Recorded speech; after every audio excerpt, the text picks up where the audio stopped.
Great Demon King, Chapter 21. It really wasn't me.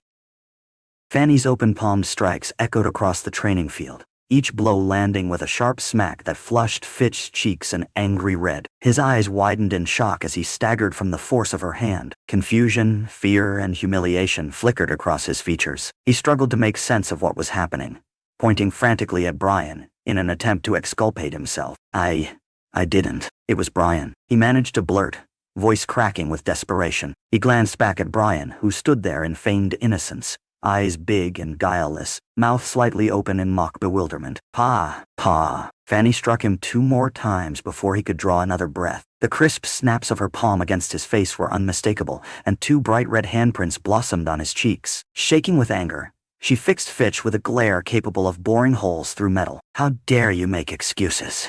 she said in a tone so cold it sent a chill through the air. "Bryan is such an honest person. He'd never commit something so vile. It must have been you." Inwardly, Bryan almost laughed. He carefully maintained the same dim-witted demeanor, blinking at Fanny and Fitch with a look of pure, uncomprehending sincerity. He forced a small, perplexed smile, shifting his stance in a way that made him look helpless and slow. "What's going on?" he asked, in a soft, clueless voice. Fitch's indignant protests grew louder. "Master Fanny, I swear it wasn't me. It couldn't have.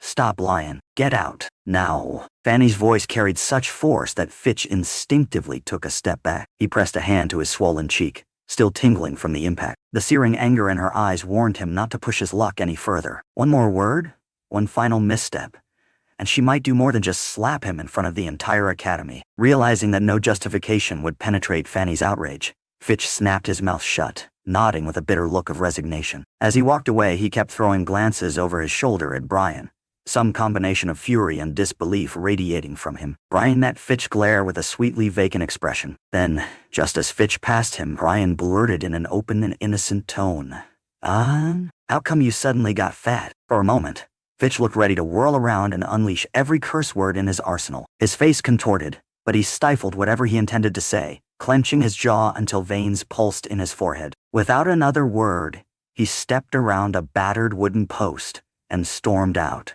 leaving the clangs of his footsteps behind him. In the sudden quiet, a faint tension lingered, as though the training field was still absorbing the aftershocks of Fanny's anger. Then she turned to Bryan. The expression on her face softened, the righteous fury dissolving into mild impatience. "Bryan, what are you doing here?" she asked, letting out a breath to steady herself. Bryan clutched the broom he'd brought along, carefully lowering his gaze to appear meek. "I came to clean," he said, raising the broom just high enough for her to see. Fanny nodded, massaging the bridge of her nose as if to dispel the last remnants of annoyance. "I see," she replied simply. "Well, seeing as you're here, you can go ahead and tidy up these leftovers from the last session." She waved a hand at the scattered skeleton bones and half-smashed wooden dummies. "Will do," Bryan said in a compliant voice. He went to sweep dust and debris into neat piles, organizing the battlefield of broken targets and props left after Fanny's magical demonstration. Meanwhile, Fanny moved a short distance away to collect the notes she'd placed on a small stand. Every now and then,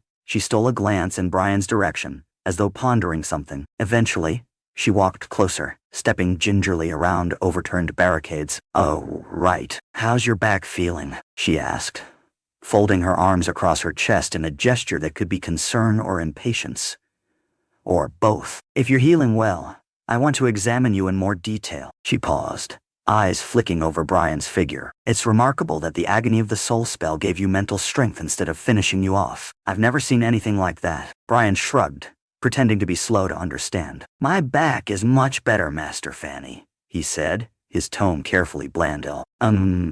About what happened yesterday." She cut him off gently, raising a hand. "Yes. Is there something you want to say?" He hesitated, letting his eyes drop to the floor. "Could you not report Carrie and Borg for what they did?" He kept his voice low, as if fearful. Fanny halted, frowning. "Why not? They ganged up on you. If you're worried they'll bully you again." "No, that's not it," Bryan said, summoning a wavering sincerity in his gaze. "They need their wages, and if the school fires them, their families will suffer." A flicker of curiosity crossed Fanny's face. "Bryan, you're always surprising me," she said, her earlier frustration fading. "They treated you terribly, Yet here you are, speaking on their behalf. I don't know whether to call you kind or foolish. Bryan gave her his best approximation of an uncertain, sheepish smile. Meanwhile, he cleared a cluster of dusty bones, swept them onto a wooden board and stacked them at the side. They're not all bad, he murmured. Fanny pursed her lips, then let out an exasperated sigh. Fine. If even you,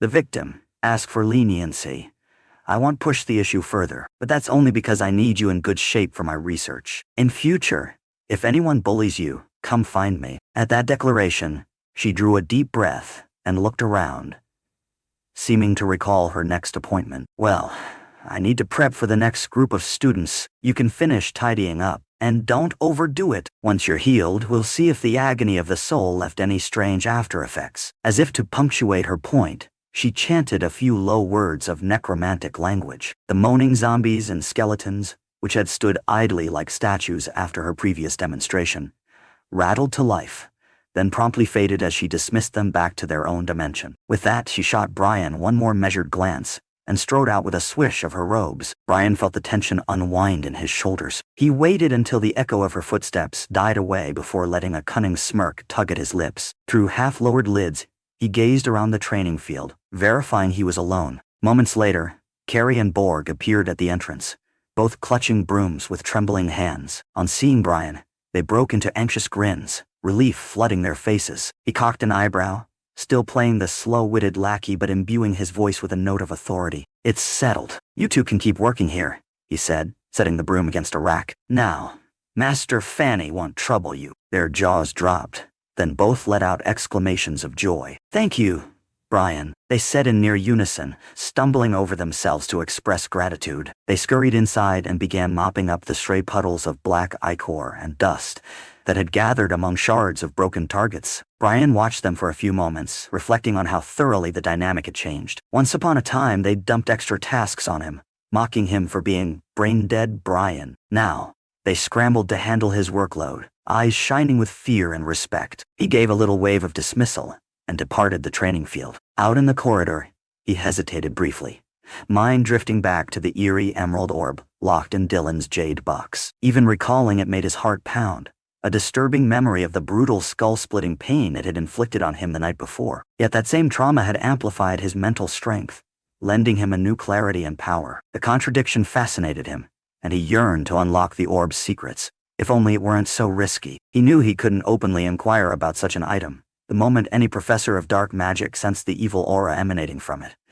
There would be uncomfortable questions. Instead, he decided to search for clues in the extensive archives of Babylon Academy's libraries, specifically those devoted to dark magic. Though official library regulations were strict, each department's library was a vast storehouse of lore, histories of mage families, treatises on necromantic spells, records of rare artifacts and potions. Bryan wondered if some fragment of text might reference the ball or something like it. Grasping a cleaning brush in case he needed an excuse, he slipped into the dark magic library. Rows of tall shelves lined the walls, filled with dusty tomes that held centuries of hidden knowledge. Only a few students sat here and there, poring over volumes of advanced spells or puzzling out incantation grammar. None of them paid Bryan much attention. Jack, the stout, perpetually sweaty errand student, was busy stacking books into neat piles on a table. On seeing Bryan, Jack's eyes widened. He appeared startled yet curious, clearly recalling Bryan's transformation in the training field. Bryan,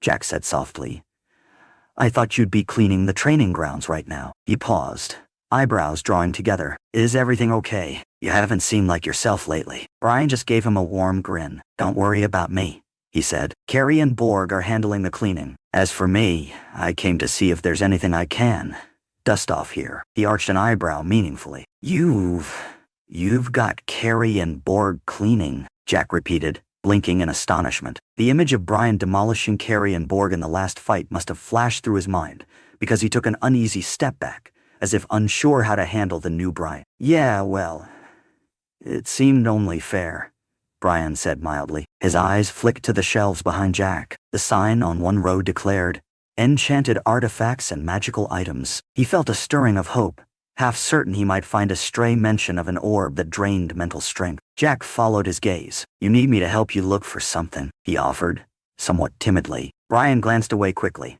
not wanting to reveal his intentions. Oh, I'm good, he said, letting the broom dangle from his hand. "Just tidying up With that, he made his way toward the shelves stacked with thick spines and crackling parchment. The musty scent of old books closed around him. One by one, he pulled out volumes, skimming the worn pages. Many detailed mundane objects, common staves or minor enchanted amulets used in daily life. Others focused on historical relics, long-lost wands from the earliest ages of the Academy, rumored to have shaped entire eras of magic. But the deeper Bryan looked, the more he realized that if the orb truly was something extraordinary, it likely wouldn't be documented in the standard references. Undeterred, he kept scanning book after book. Sometimes he caught glimpses of strange runes or horrifying woodcut illustrations of demonic artifacts, but none resembled the uncanny, living green sphere with a droplet of crimson swirling inside it. After a while, his eyes began to blur,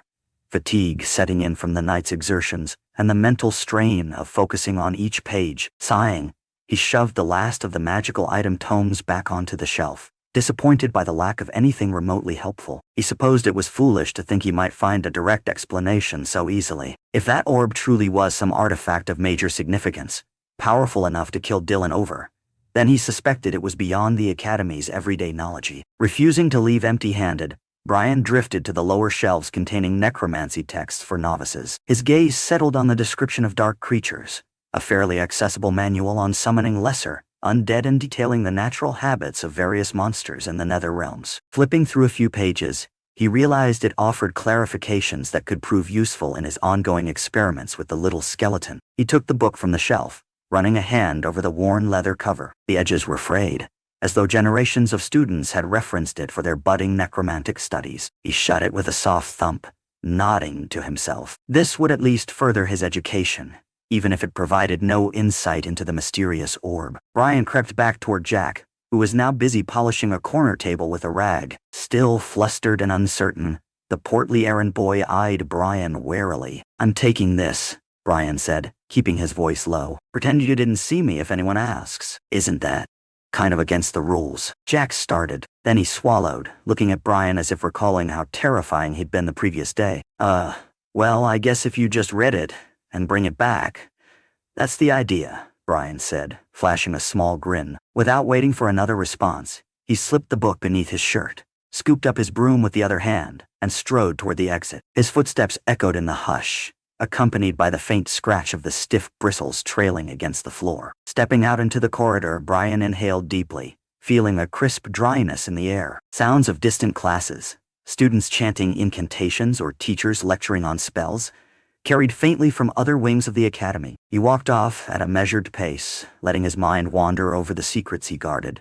His bizarre magical yuan, the orb that nearly drove him insane, and the growing sense that he was no longer the naive, cowering Bryan everyone remembered. Yet, there was still so much to learn. His hold on his power felt fragile, something that might unravel if he weren't cautious. But for now, with the description of dark creatures tucked safely under his arm, and a newfound confidence in how he manipulated those around him, he allowed himself a rare moment of quiet satisfaction. If nothing else, life at the Babylon Academy of Magic had grown far more interesting, and he was determined to seize every advantage that came his way, even if he had to feign stupidity, craft lies, and keep dangerous artifacts hidden beneath his bed. In the days to come, the consequences of his covert dealings would no doubt swirl around him like a gathering storm. But at that moment, as he headed away from the library, he welcomed the rush of possibility and the subtle thrill of forging his own path in a world ripe with magic and peril.